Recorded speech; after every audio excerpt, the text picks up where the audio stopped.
বন্ধুগণ, নৈশ অভিযানের শেষ মাথায় চলে এসেছি। তো বহুদূর রাস্তা অতিক্রম করেছি আমরা একটা শট নেওয়ার জন্য ভিডিও। আমাদের এখান থেকে প্রায় 42 কিলোমিটার রান করে এখন বাড়ি যেতে হবে আমাদের।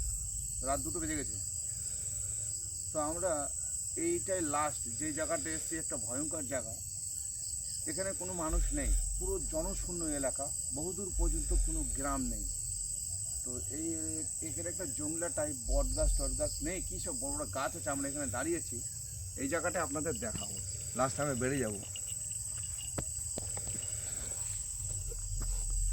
তো যে নৈশ অভিযানে আমরা এসেছিলাম, তো নৈশ অভিযান আমাদের সাকসেস হলো না। আমরা আপনাদের কিছু দেখাতে পারলাম না, এটাই হচ্ছে দুঃখ।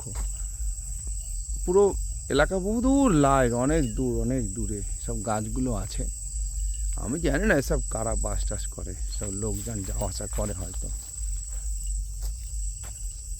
বলতে পারবো না। দূরে বড় বড় গাছগুলো দেখা যাচ্ছে, ফাঁকা মাঠ, জনশূন্য এলাকা।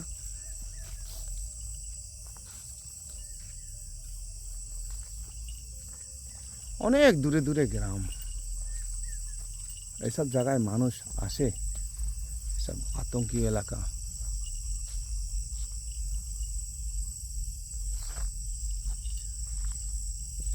রাম, ভয়টাই পাচ্ছিস না তো? ভয় পাবি না। ভয় পেলে এইসব কাজে আসা যাবে না। মোটর সাইকেলে এসে মোটর সাইকেলে চলে যাবো আমরা। অনেক রাস্তা অতিক্রম করে ফেলেছি। তো দেখেছেন বাবা, আলোর চিকায় দেখাচ্ছে। রাম, এই আমরা ওই গ্রামটা থেকে বেরিয়ে ওই এলাকাটা দিয়ে যাবো না? আমরা এই রাস্তাটা ঘুরে ওটাই যাচ্ছে না?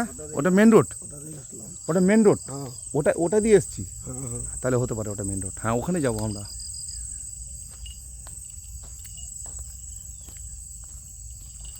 জনশূন্য এলাকা। হ্যাঁ রাম,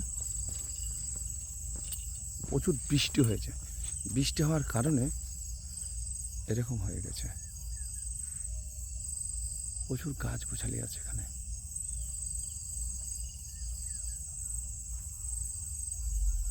কোনো শব্দ নেই, নিস্তব্ধতা।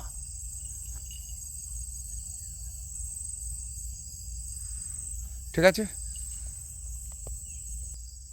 আজকে সাক্ষাৎ হ্যালোরুস ভাই নৈশ অভিযান সমাপ্ত করবে। আর কিছু দেখাতে পারবো না। এর পরের দিন যদি যাব, নতুন একটা জায়গায় নিয়ে যাব। ঠিক আছে, রাধে শ্যাম, হরে কৃষ্ণ, জয় শ্রীরাম।